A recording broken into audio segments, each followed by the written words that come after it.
Good evening. Tonight we go after a fantastic story. The story that flying saucers from other worlds are visiting our planet, just as we are exploring outer space with our own rocket satellites. Our guest is former Marine Air Corps Major Donald Keyhoe, who has the support of scores of prominent businessmen, military men, and some scientists in his campaign to prove that flying saucers exist. If you're curious to know why Major Keyhoe charges that the United States Air Force is deliberately deluding us when it calls saucer stories the bunk, if you want to hear his own evidence that the saucers are real, and his reaction to the claim of two Americans who say they've spoken with men from Venus, we'll go after those stories in just a moment. My name is Mike Wallace. The cigarette is Parliament. The new high-filtration filter, Parliament, presents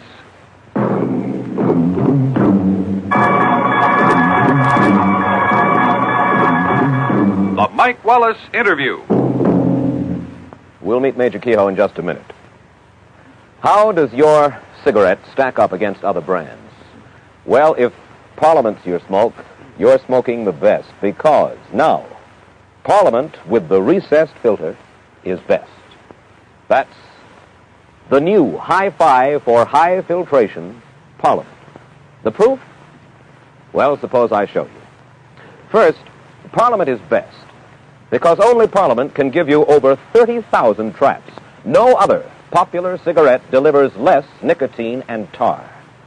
Second, unlike ordinary filters, Parliament's filter is recessed, set deep down inside here, so that trapped nicotine and tar can't get on your lips. And third, because it's recessed, there's no bitter taste of concentrated nicotine and tar to spoil Parliament's pure tobacco flavor.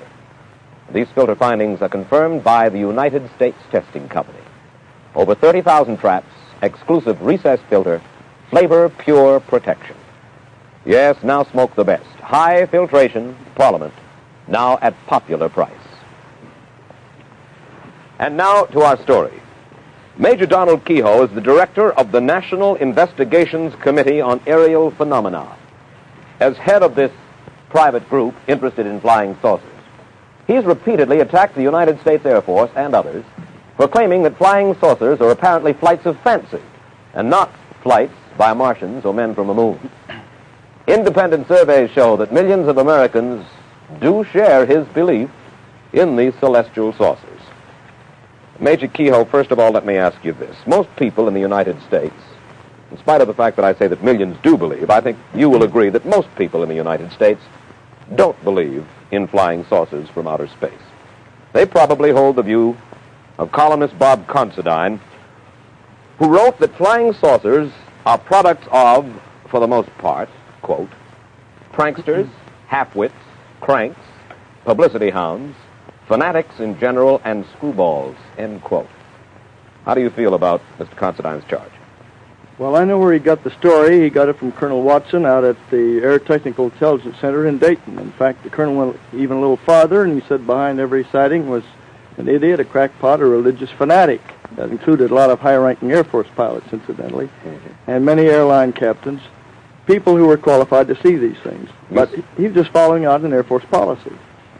Well, now, you're not suggesting that Bob Considine is in the pay of the Air Force. He's an independent newsman with a considerable reputation. I mean the colonel. No, I have every respect for Bob Considine. In spite of the fact that he suggests that pranksters, half-wits, and screwballs are responsible for the stories about flying saucers. Well, I wish I could show him any time a list of about 800 witnesses, some of the big names in aviation, including up to the rank of colonel in the Air Force. Mm-hmm. They're still flying, and they're still carrying passengers. They've never been grounded. They're still guiding airliners in, the radar men are, night after night in bad weather. If they're screwballs and incompetents, why are they still on the job? Major Keyhoe, where do you think flying saucers are coming from? I don't know. There is an indication that they could be using Mars as a base. I don't mean they originate there, but every time Mars has approached us in the last 10 years, there's been a noticeable increase in saucer sightings. Mm-hmm. And that's been mentioned officially. In fact, the Canadian official project, on the basis of that, set up an observation station in Canada. You say the Canadian official project. What do you mean by the official? There was an official project called Project Magnet. And they set up an observatory at Shirley Bay to try to track these things. And what happened to the official project? You say there was a project. Yes, they ran for about a year, and they had one sighting on a gravimeter, which indicated that something, a very large object, had flown over there. But they finally decided they were spending a little too much money on it, I suppose. Well, certainly they wouldn't have thought that they were spending too much money on it if they believed that that kind of phenomena existed. Well, a lot of people on the project are still working up there on their own time, and certain government officials have still kept the lid on their reports in Canada, just as they do down here. What is your theory? In other words, you suggest that they come from Mars or from other planets, from other solar systems possibly throughout the universe. Is that correct? Yes, and there are a lot of scientists who said the same thing. What is your theory as to the kind of people who fly these, or the kind of beings who fly these saucers? Well, that's speculation. Willie Lay said recently they'd be just like the man next door, the invaders from space, and his reasons may be good. But most of the top scientists have said that the odds are that beings from other worlds would not be like us. Some of them would be. Dr. Harlow Shapley, for instance, said that there probably were at least 100 million inhabited planets in the universe. And Menzel, who doesn't believe in saucers at all, says that he goes that high or even higher. And among those, they must be, by the law of averages, a certain number of planets that would be like the Earth. And if evolution started at the same time, why, you might have the same type of being. What do you think are the intentions of these people, for lack of a better name, of these people who are in these flying saucers? Well, there's been no evidence of any hostility. During the last 10 years, what we call the modern phase, there have been sightings before then. There have been some accidents, Air Force pilots chasing these things. Captain Mantell was killed chasing one in 48, and 2 pilots disappeared chasing one in 53 over Lake Superior. But I think those were just accidents. Just accidents. Why don't they try to communicate with us? What's your theory about that? Well, I'll follow some of the theories the Air Force people have said. They suggested to me back in 52 and 53, at which time we were cooperating. I had a lot of very good friends in the Air Force at that time. The policy was to give out the information. They were about to tell the people everything they had. And the theory was then that perhaps these beings were so much different from us that communication would be a very hard thing. They might not, for instance, have speech sounds like ours. That's one answer. Another thing, they might not be able to exist in our atmosphere. We're going to land on the moon. We'll have to wear spacesuits or else build air-conditioned buildings up there, air-pressured. There could be lots of factors like that. Well, do you think they're down here when we do see them to look at us? I think that it's probably a long-range survey. A long-range survey? That's right. And yet no attempt, as far as we know in any case, of communication with us. There have been claims of communication, but most of those have been by individuals. The Air Force has not admitted that there's ever been one, and I don't know, our committee hasn't found any cases that we would accept as absolutely verified. All right, now, let's go at it from another point of view, if I may, the Air Force point of view. They agree, undoubtedly, objects have been seen in the sky. But the Air Force has said time and time again, and this is a quote from Richard Horner, Assistant Secretary of the Air Force for Research and Development. All but a small percentage of these reports of unidentified flying objects have been definitely attributed to natural phenomena that are neither mysterious nor dire, end quote. Weather balloons, mirages, ordinary sky phenomena like meteors, airplanes themselves. What about that? I'll answer that, but I'd like to make several points doing it. In 1947, the Air Technical Intelligence Center at Dayton, the top Air Force intelligence men and scientists under contract, sent a secret document to the commanding general of the Air Force saying that whatever these things were, they were real. In 1948, ATIC, the same group, sent a top secret estimate to the commanding general, Hoyt Vandenberg, said these were interplanetary spaceships. In 1952, there was an intelligence analysis of the maneuvers of these things, as seen by radar, triangulation, radar photographs, and in 1953, the Central Intelligence Agency and the Air Force had a special panel of scientists meet at the Pentagon. to tell him what to do.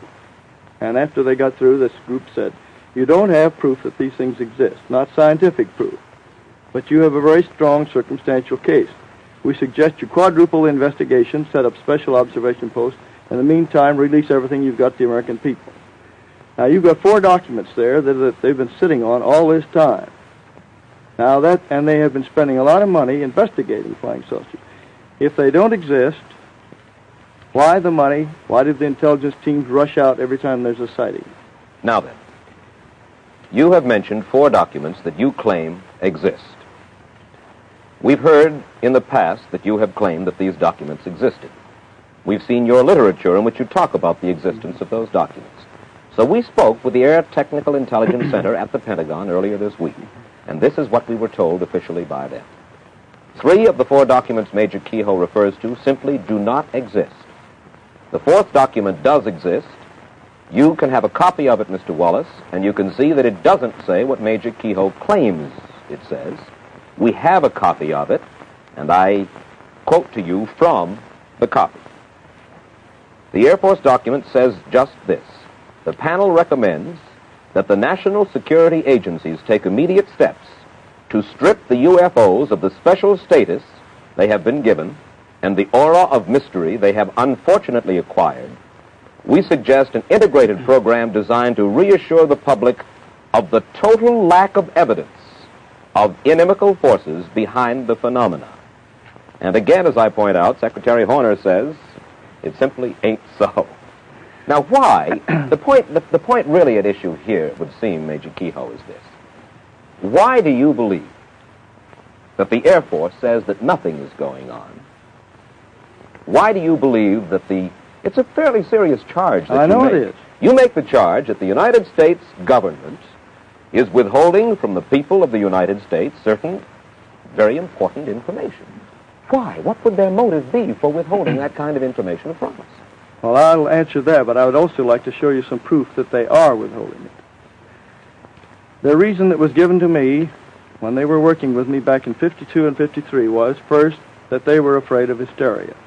Remember the Orson Welles show way years back when he scared people into the hills with the idea of invading Martians? Then they were also afraid that it would upset organized religion. That was a smaller factor, but there was some fear of it. Later, they were afraid that these accidents, when interceptors had chased these things and had been lost or had crashed, might be considered proof of hostility. Now, I would never have put my name on anything if it were a matter of personal opinion. I've talked to and read the reports of hundreds of pilots and radar men and guided missile trackers who've seen these things, and some of them are very important names. The Air Force says they have this down to 1.9%, but you'll notice the word current in there. They mean we are currently explaining. Now, I have in my possession a copy of Special Report 14, which is their Bible on this. In the back, it has a table showing that 3,201 cases they examined, 19.5% were unsolved, and they admit they still are unsolved. You add up what they've had since then, it makes over 12% of the reports, and those are mostly from the best possible sources. Well, now, wait just a second. I'll use your figures. The Department of Defense released an official bulletin on November 5th, 1957, saying that from June of 55 to June of 57, a 2-year period, just a fraction over 2% of all investigated unidentified flying objects had to be listed as unknown. 2%. So that's your 1.9. What was the period again? 55 to 57. The rest were determined to have been balloons, airplanes, hoaxes, and a category about 12% called insufficient information, which means that the report was so flimsy that there was simply nothing to check on. I must confess that they've certainly shown me no classified material, but they have opened their files quite willingly to us in our preparation for this program tonight. And they've given us very convincing evidence, Major Keyhoe, that it is largely, I shouldn't say largely, I'll say 99 and 44/100% a hoax. Now, you mentioned... A hoax? Well, when I say a hoax, lot of good pilots hoaxsters, then. No, not hoaxsters. I thank you for correcting me. Not just a hoax, but let's say misinformation or sightings of objects which seem to be one thing but are in fact another. I'm glad that you corrected me about hoax, because it was by no means that much a hoax. But you mentioned a Dr. Donald Menzel, who's a professor of astrophysics at Harvard before. Now, I think you will agree that he's one of the world's most distinguished astrophysicists. Is that not so? I think there are others who are equally capable, but do not agree with him. He is one of the world's most distinguished astrophysicists, though I think we can agree on that. In any case, he stresses, you see, that pilots are not expert observers, that they, as well as others, can see flying saucers when it's only, to quote him, the wrapper off somebody's lunch blowing around in the air, end quote. But again, let's come back to the point, the most important point, Major Keyhoe, and that is why will the Air Force, why will the United States government withhold information from United States citizens? For what reason? Because they're treating them like children, the way they did with the H-bomb at first, and the way they've been doing with other things. Now, I'm not attacking the United States Air Force. I'm attacking a small group in there that has been persistently keeping this from the public, just as they've kept other things. For a long time, you couldn't even mention the idea that we could be hit by missiles from submarines from the Gulf and from both coasts very easily. I knew that years and years ago and tried to get it out, and at the time was discouraged about it. Now, you mentioned this denial of these documents. Now, I'd like to tell you something that happened on the Armstrong Circle Theater. I had requested that those points be in the script, and I was discouraged from it at first by their writer. Then later, some of our Board of Governors insisted that we have those points included. So I said, either I don't go on or we have those in there. So I said, all right. So the script was completely rewritten. Now, those were in the script as it was first rehearsed, but when the second rehearsal came along, and the Air Force saw the mimeograph sheet, the Air Force representative, according to the Armstrong writer, said they would immediately deny it on the air, even though it meant denouncing their own former project chief. Now, the source for this was Captain Edward Ruppelt, who was the head of Project Blue Book for 2 years, and at that time he was considered good enough that he briefed President Truman on these things. Mm-hmm. He was the top man. Rank didn't mean anything. It's your experience that counted. All right. He says these things existed. He put it in the book, which was cleared by Security and Review in the Air Force. On December 5th, 1955, that was cleared. It's in his book. He's never been hauled in and court-martialed. Now, I have here, and if you allow your camera to come in on it, this is a sheet from the script of the Armstrong Theater, which was deleted. This was crossed off, and I was told that I couldn't say it on the air.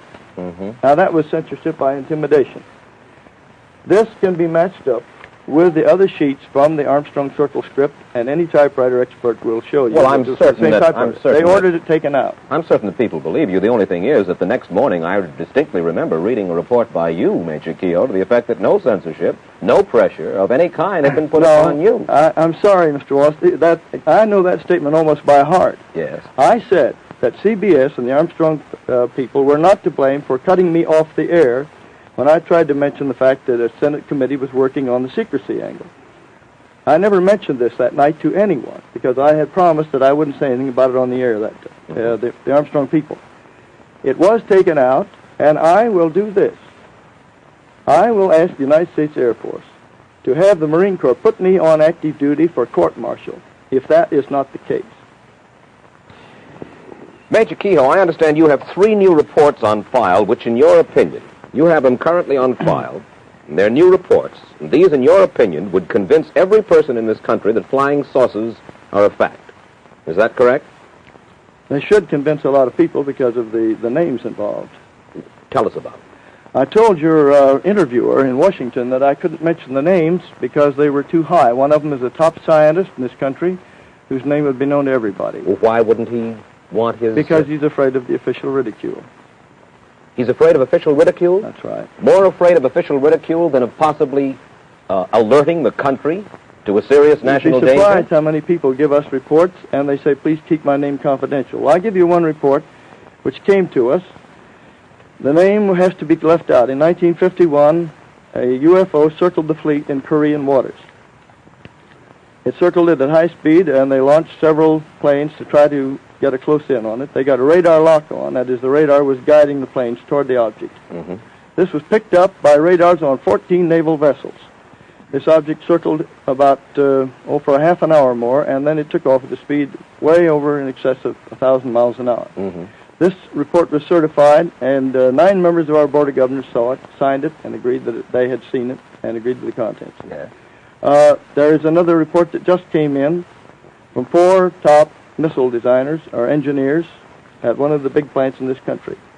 They saw an elliptically shaped object and 2 small round disc-shaped objects flying with it over California, November 11th, 1957, at a speed of at least 5,000 miles an hour.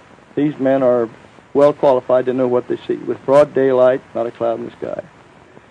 There have been cases even where the Air Force has shot at these things. Now, if there's nothing there and they don't exist, why do they shoot at them? You mentioned Mr. Horner.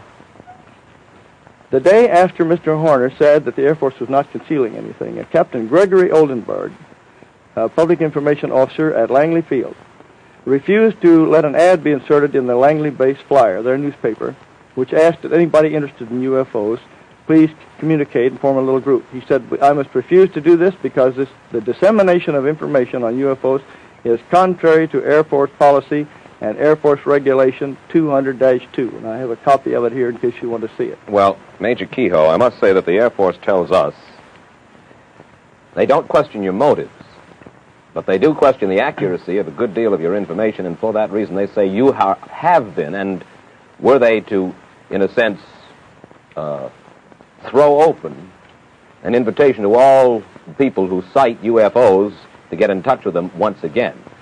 They'd get all kinds of cranks, hoaxsters, and so forth, and you see they run down every one of these sightings, and it has cost them a tremendous amount of money to no avail over the past few years. That's what they told you. That is what they told me. Now, sir, in a moment I'd like to ask you this. In the past few years, millions of flying saucer enthusiasts have become excited about the stories of 2 men, George Adamski and Howard Menger. Both of them claim to have seen flying saucers. Mm-hmm. Menger claims to have been given a ride in one by some creatures from Venus. Adamski says he's chatted with a man from Venus in the California desert. I'd like to get your reaction to those stories, and we'll get Major Keyhoe's reaction in just 60 seconds. The first filter cigarette in the world that meets the standards of the United States Testing Company. Parliament, with a new high-filtration filter. Here are the facts. And this is the cigarette. Parliament. Proved. In Parliament, over 30,000 traps. The most effective filtering material in a cigarette today. No other popular cigarette delivers less tar and nicotine. Proved in Parliament, the exclusive recessed filter holds trapped tar and nicotine away from your lips. There's no leakage from filter to mouth. Proved in Parliament, the most complete filtering action in cigarette history. And the flavor story is simple. More expensive tobaccos bring you the friendly satisfaction that cigarettes were invented for. All filtering findings you have seen and heard are certified true by the world's leading independent research laboratories. Parliament, now for the first time at popular price. Why don't you try Parliament yourself? All right, Major, about George Adamski and Howard Menger, both men claim to have talked with men from Venus. Menger claims that he's even taken a ride on a flying saucer. Do you believe them? No. You think they are hoaxsters?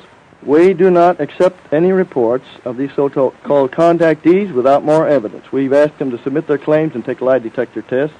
We don't throw them out. We simply say we'll give you a fair chance. I think that's the least important part of the picture. The most important part is the weight of evidence from hundreds of competent people. And I'd like to name a few. Captain Richard Case, American Airlines. Captain C.S. Childs, Eastern Airlines. Captain T. Kravitz, TWA. Robert Dickus, TWA. Colonel Donald J. Blakesley, U.S. Air Force, a wing commander. Mm-hmm. I could go down the list of people who know what they're doing, and they're still on duty, they're still flying. Major Keyhoe, what would you like to see done about flying saucers that is not currently being done? What steps would you like to see taken? I think the American people should write to their congressman and insist that open hearings be held by the Senate Committee on the Permanent Committee on Government Operations, which has been looking into this for 6 months. An Air Force spokesman told us this last week. He said members of the Senate subcommittee have talked with us already, and they have shown no interest in conducting any hearings on this issue. I talked with the chief investigator within the last 2 weeks. I gave him a lot of information, and I gave him data on one case where an airliner was sent to chase one of these things, and the passengers kept in ignorance of it at that time. That involves two government agencies beside the Air Force, which has refused to release the report. Mm-hmm. And I'll say this: if the committee were to get Ruppelt, Major Fournet, several colonels around that time, Major General Garland, who was on the project, there would be a big revelation, because the Air Force is simply treating the American people like children. They don't trust them with the facts. You know, here is an interesting question, Major. The United States and Russia have started sending satellites into the sky, and we may be hitting the moon with a rocket soon, possibly Mars. You believe that creatures from outer space have space stations on Mars. What's going to happen when we start firing rockets at the moon or at Mars? And that question's already been brought up. We expect to have a base on the moon within the next 5 years. It's possible that there is a base on there. I don't say there was any proof of it. Is it possible we're going to start an interplanetary war when we start sending our rockets to the moon and to Mars? In 1955, General Douglas MacArthur said the next war would be an interplanetary war, and we'd have to unite against people from other planets. One last question, Major Keyhoe. Have you ever seen a flying saucer? I've seen them tracked on radar, but I take the word of about 800 of the best witnesses in this country and abroad. But you yourself have never seen a flying saucer? I've just been a reporter, and a careful one. Thank you very much, Major Donald Keyhoe. As you've just heard, the flying saucer controversy is deadlocked in contradictory statements and interpretation of facts. As for Major Donald Keyhoe himself, like most of us, he's never seen a flying saucer, which may just make him like a mystic who's never seen a ghost. But one must give him credit. He has much faith. In a moment, I'll bring you a rundown on next week's guest, one of the giants of the entertainment business. Tonight, this very minute, right now, Parliament with the recessed filter is best. Best in everything that counts. And here's why. First, over 30,000 traps in this filter. No other popular cigarette delivers less nicotine and tar. The second, unlike every other filter, Parliament's filter is recessed. It's set deep down inside here, so that trapped nicotine and tar can't get on your lips. And third, because it's recessed, there's no bitter taste of concentrated nicotine and tar to spoil Parliament's pure tobacco flavor. These filter findings are confirmed by the United States Testing Company. Smoke the best. High filtration Parliament, now at popular price.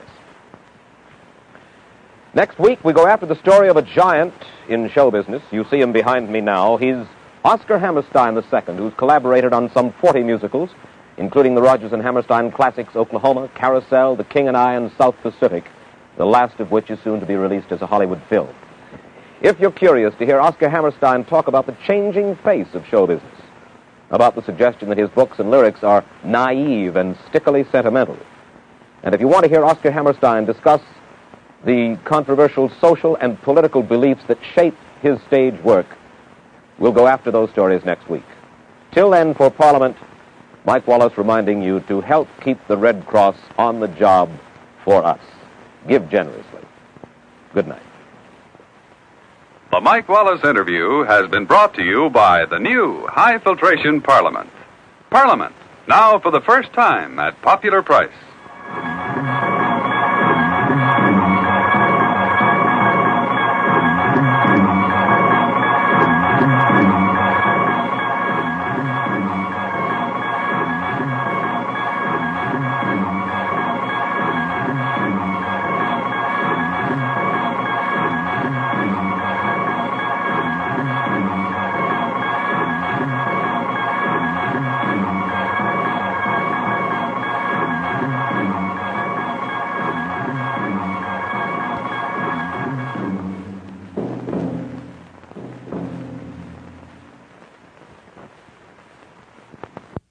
Sid Caesar as the German professor discusses childcare with Imogene Coca tomorrow night. Don't miss the fun on ABC Television Network.